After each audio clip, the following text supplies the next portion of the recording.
All right. So thank you everybody for showing up to this this February 27th, Monday, Fieldnotes and LegalShield webinar.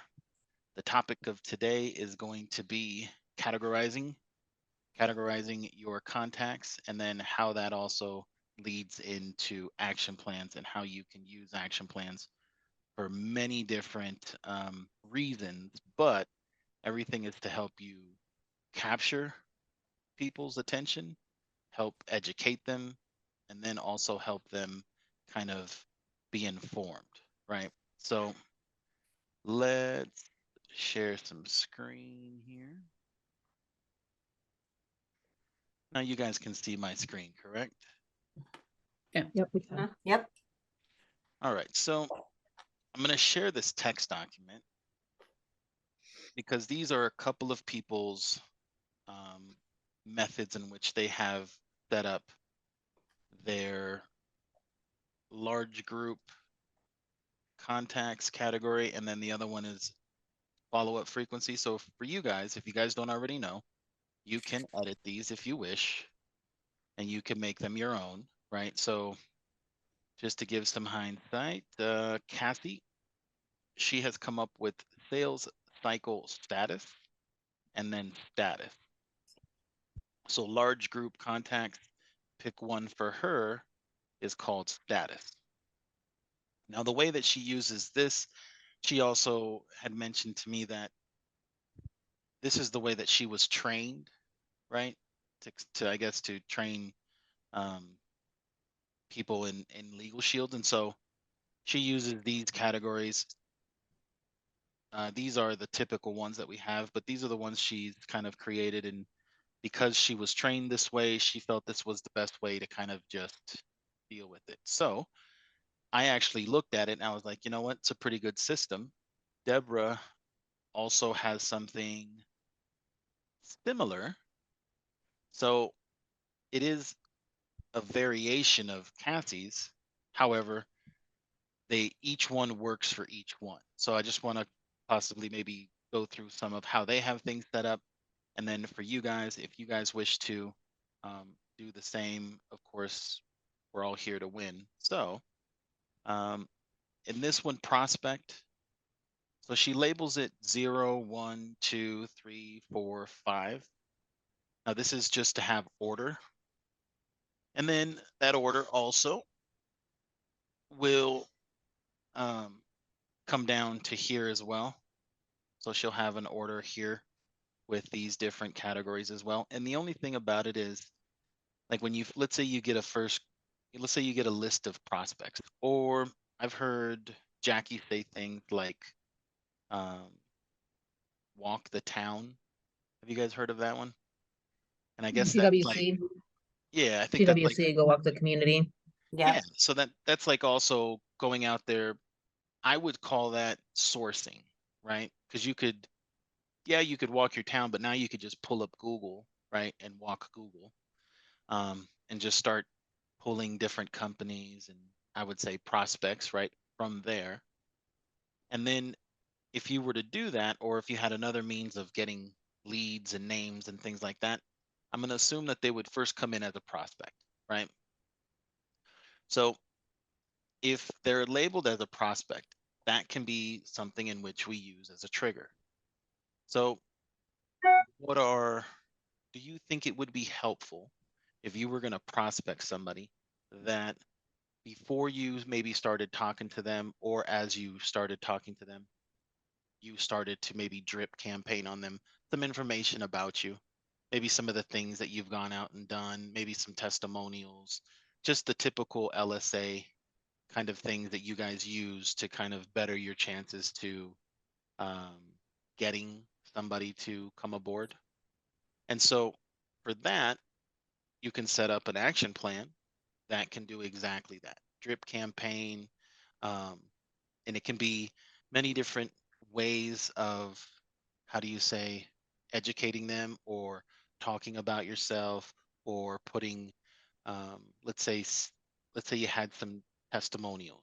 So similar testimonials to different prospects based on, you know, what their business is. If there's anything related, of course, you would love to make it kind of speak to them more than anything. So if you could, but you could put these things together, right? Emails and text messages with follow-up phone calls so that they're getting educated to you. So I've used one of these in conjunction with a real estate agent, and so she uses it to um, for a lead source that she purchases.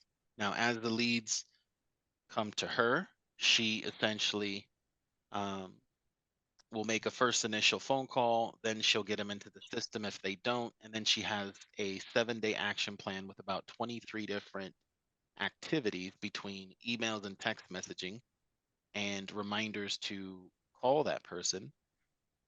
So she's got an intro that basically is a video that she created through Canva and through Instagram Reels, and looks really, really well produced, and it was for free, right? So she just basically, with her daughter, um, was able to put the video together, and then they took it into Canva, they edited it, they gave it a frame, they put their logos in it, all of this through Canva, real simple kind of way of doing it, but she created a video. That was one email. We created she created a text message style, which basically just quick little welcome or quick little intro, and then it pushes them over to the video. And so that's an email and then a text. And then she also follows up with a third email towards the end of the day with an electronic business card. So if you guys have ever heard of electronic business cards, there's a lot of different companies out there that you can purchase and have an electronic business card. So what's the benefit of it? You know, it gets the people to gather your information, get it saved to their phone. It also notifies you. Some of the services notify you when the person has done that. So I guess that's a good indication that you might have a live fish on the hook, right? If somebody went through all of that kind of stuff. And so that's one thing. If you were to utilize this style of categorizing, right? Is having Jeremy, I've got a question. absolutely.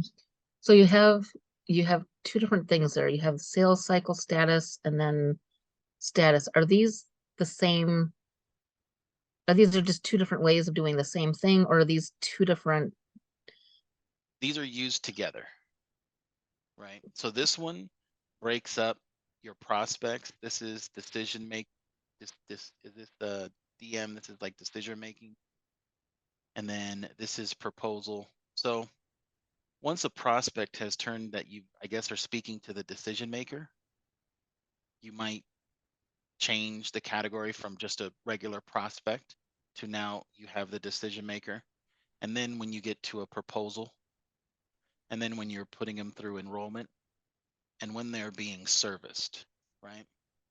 I am partner. I'm not sure exactly how she would use it, but I'm pretty sure you guys could come up with some reasons why she would have it labeled as partner, and then closer lost.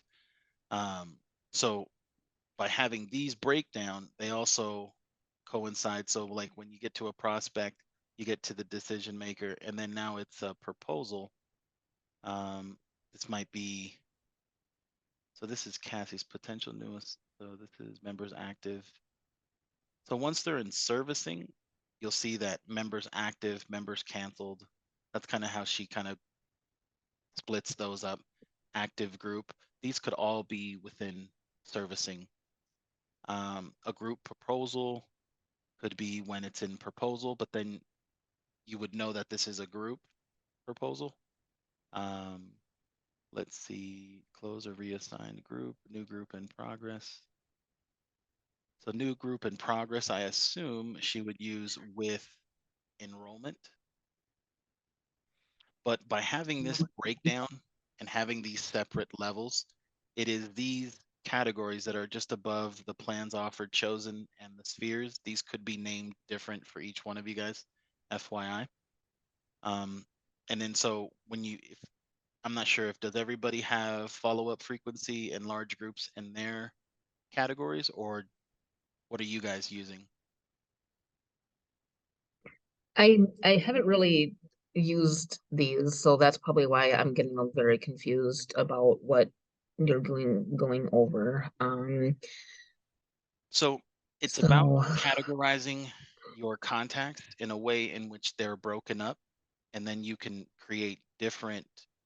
So this also helps you with creating different, let's say, focus groups through the different custom reports that you can make, so that you have insight to your data, and not everybody is just one lump, one big category. Because if it's one big category, you will not be able to look at and know what's in a proposal, who's a prospect, right? So the whole thing is to kind of create a system in which people come in the funnel and obviously they leave, but being processed, right?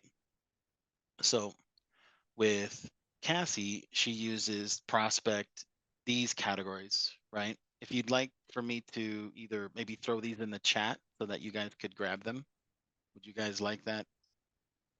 now, is she using this in the follow-up frequency, or where is she putting these?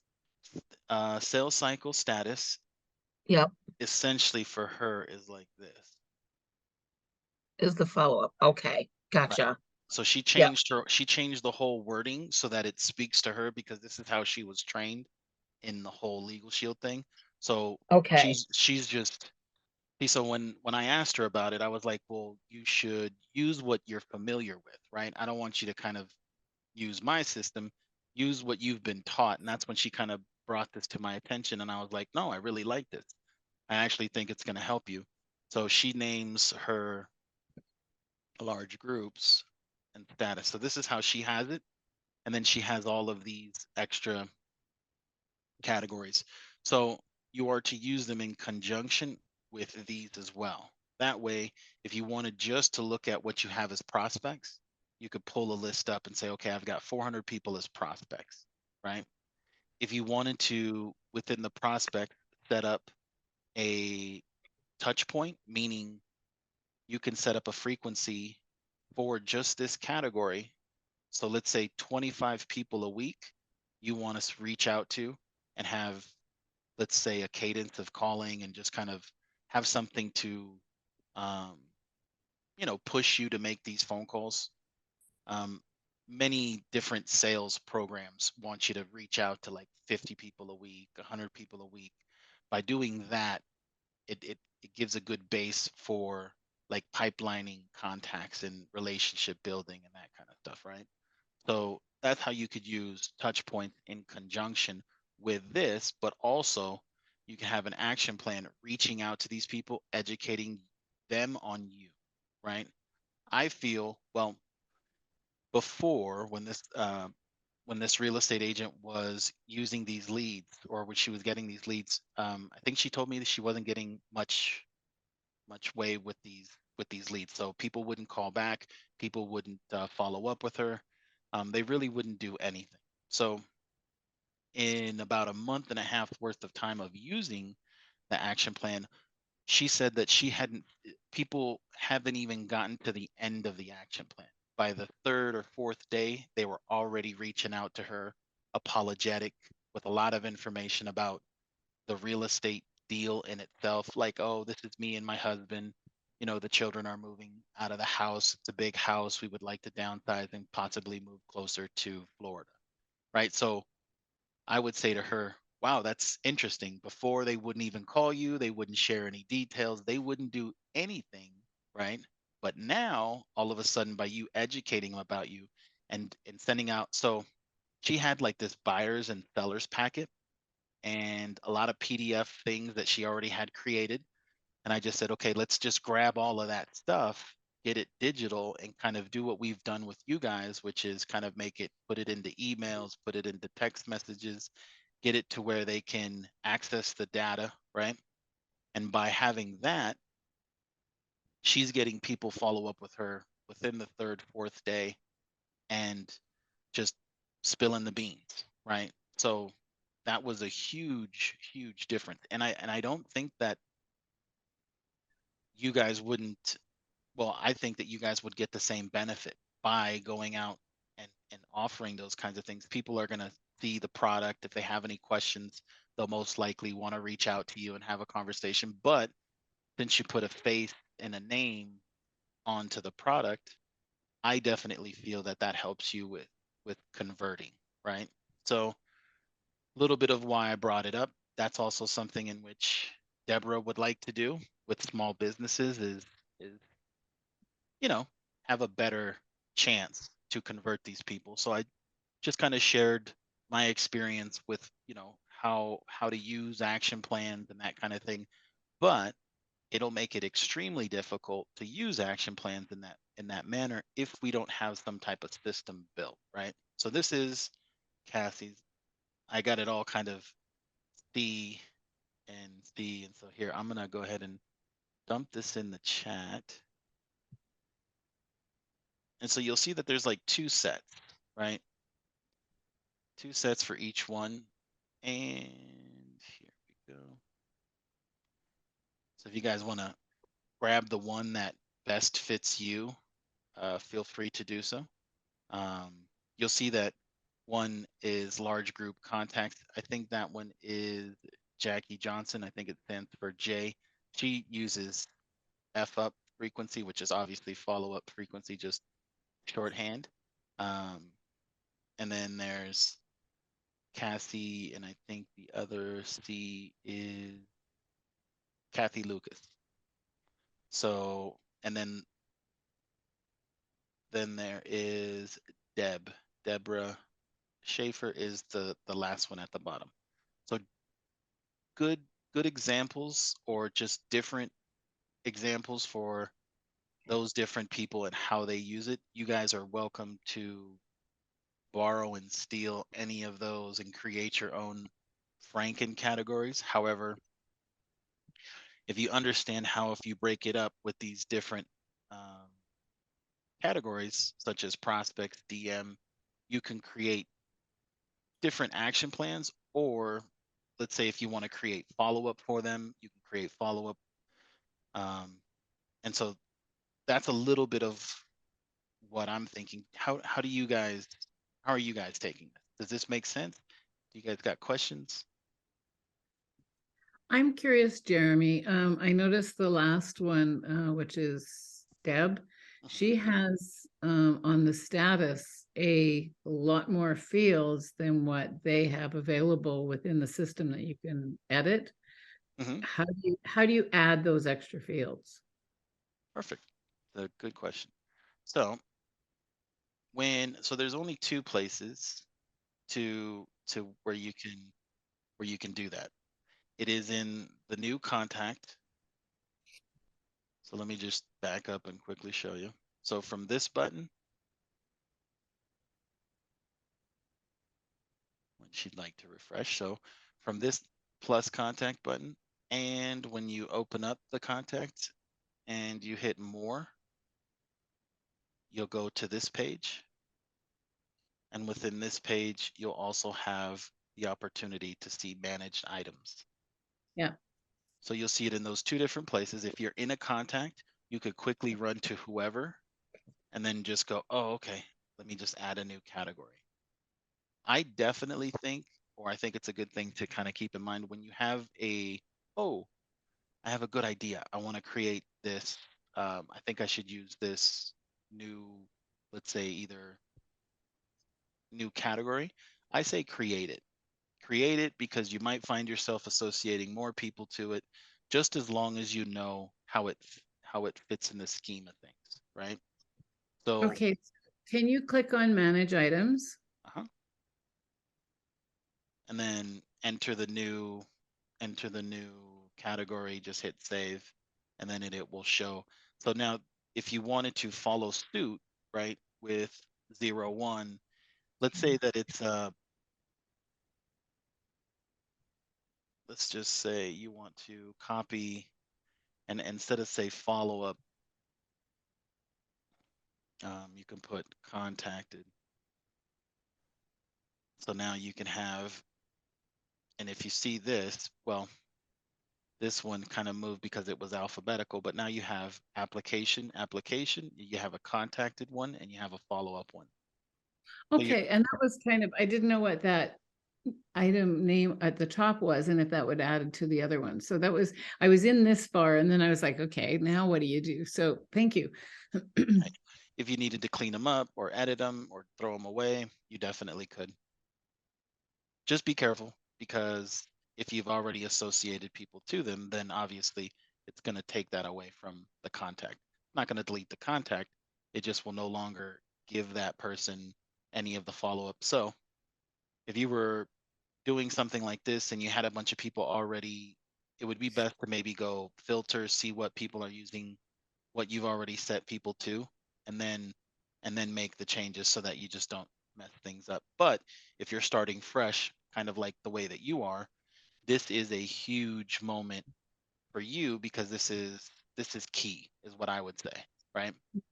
If you build a good system, then it's a matter of just piling people on top of this and then using this system to kind of get through them, right?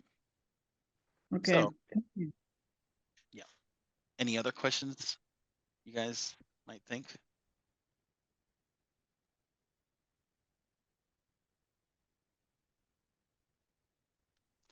So, any questions overall in why to use categories, and maybe possibly why you would use these kind of different. Now, see, everybody has a little bit of the 0 and then the 1.5 and then the 2. These are just different ways to kind of keep them in order, forced based on the numbers, right? And then that way it's also triggering for yourselves that everything is in order, right? And that's another thing that I kind of taught them, so that you could move people through 1, 2, 3, 4, 5, right? So if you build that kind of order with Mhm. with these categories, it also helps you to know that, okay, I've got 6 people that are in this stage. I just need to push them, I've got prospects here that, let me see, have they already taken all of the, like, if the drip campaign is already completed, right? At the end of your drip campaigns, you can set up, you can make like an appointment so that you're actually reaching out to them, so that once they've been, let's just say, educated, you can then start out to maybe have reminders once a week set up until you get that person on the phone, right? And then that way it's going to help you drive in the business, right? So just little tricks and things that I've seen other people use that I definitely think you guys could benefit from that type of action as well, right? And so this helps you once obviously you have this kind of category system built, then we can actually start going after and creating and triggering from just this prospect. Or if you broke it down to where it's prospect, however, you've got different levels of prospect, such if it's a group, if it is members, if it's associates, if um, small business, right? You could have all of those different groups within there, so that you can have different styles of communication go out to, because you're not going to speak to this to a group like you would speak to a small business, right? Total different products, total different conversation.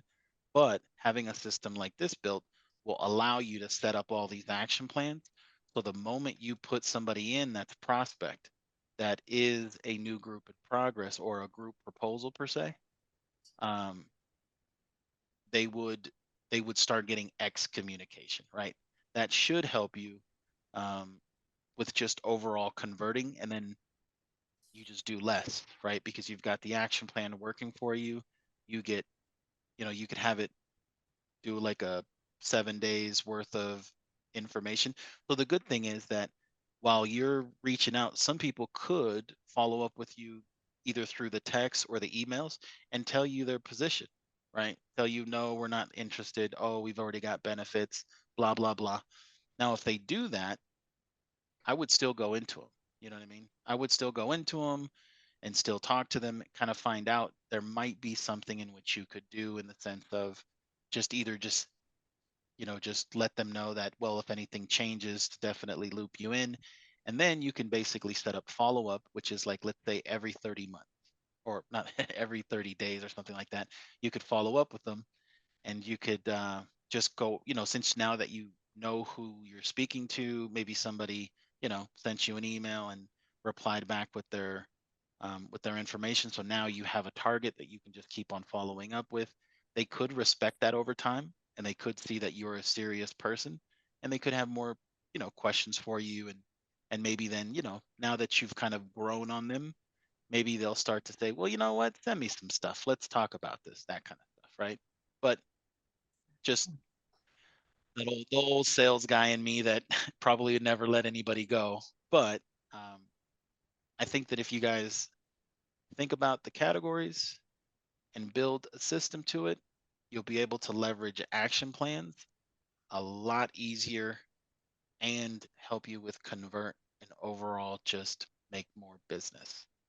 And so, like I said, this is going to be a prelude into then, discussing what kind of action plans, once you have these kind of categories set up, now it's just kind of thinking about what am I going to say to the different groups that I have?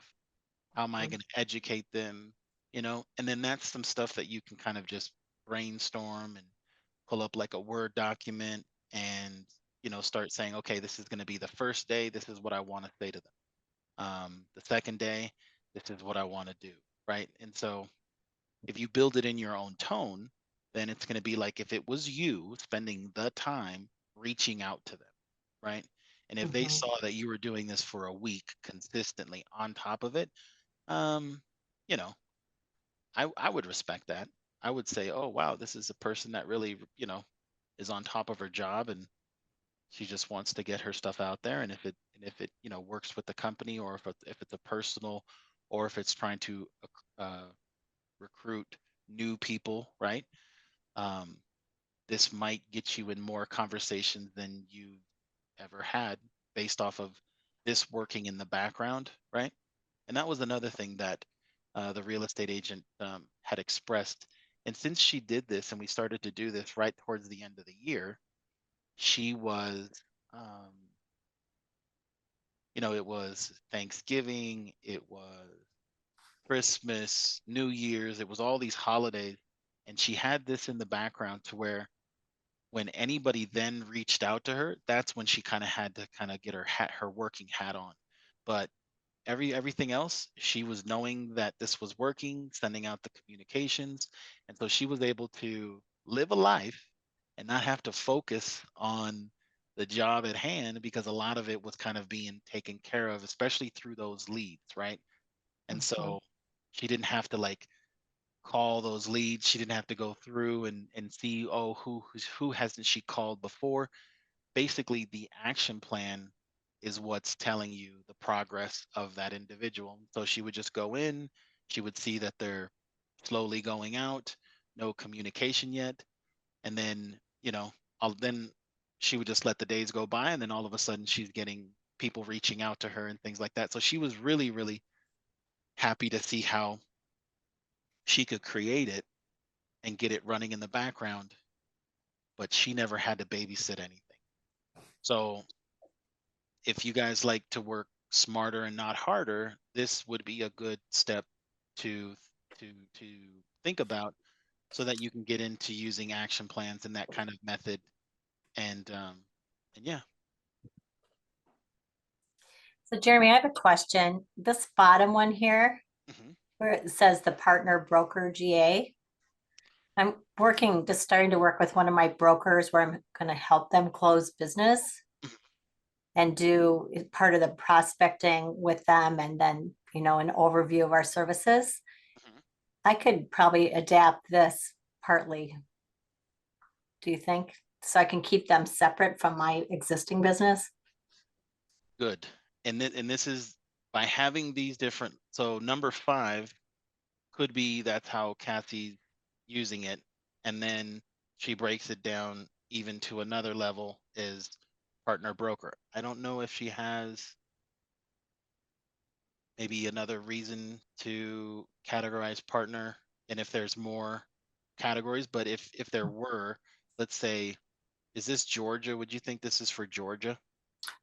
No, it's for the for the group authorization. Okay. For a GA contract, it's an insurance contract with Gotcha. a brokerage Would there group.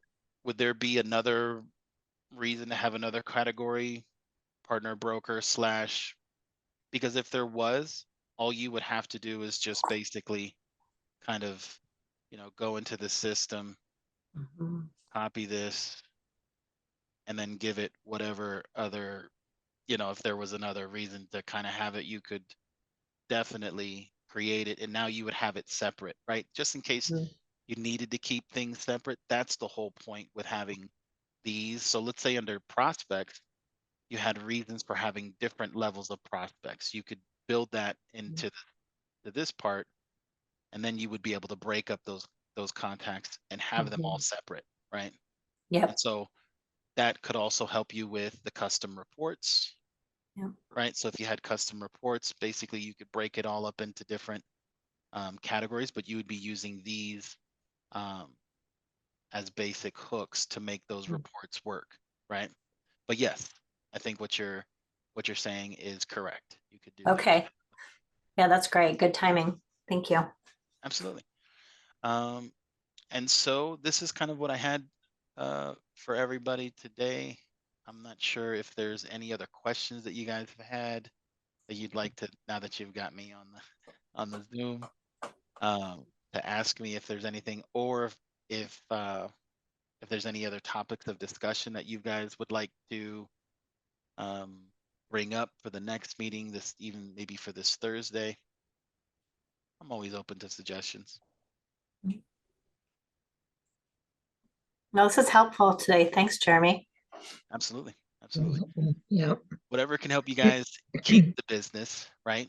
And stay on top of your business, because I've heard if you guys aren't on top of your clients, you could possibly lose them, right? Mhm. So whatever that follow-up is, because I'm not too sure exactly what it is, but you could build that into the system. So you're always, let's say, cattle prodded to at least doing those things. So you're not losing business, right? And you're always Mhm. staying on top. That was one thing that I saw, and I saw the application once I heard it, but I don't know if you guys are using it in that fashion, right? To stay on top of the business that you currently have, obviously making sure that that number isn't going down, or for whatever reason that you might have have forgotten, obviously you don't want that to happen. And then if you can slowly increase on the number, x amount of people a week or a month, then what I would say, it's like once you have this system kind of built, now you have a machine. And then what I would say is source, try to find as many prospects as you can, and just start stuffing them, into the CRM, start letting the action plan kind of do its work.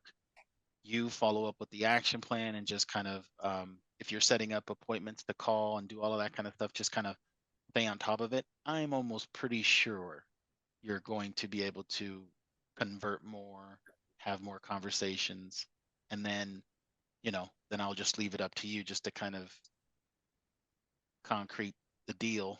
But at least everything else is kind of checked, and you've actually got a system working with you, right? So this will, I think, would make you deadly.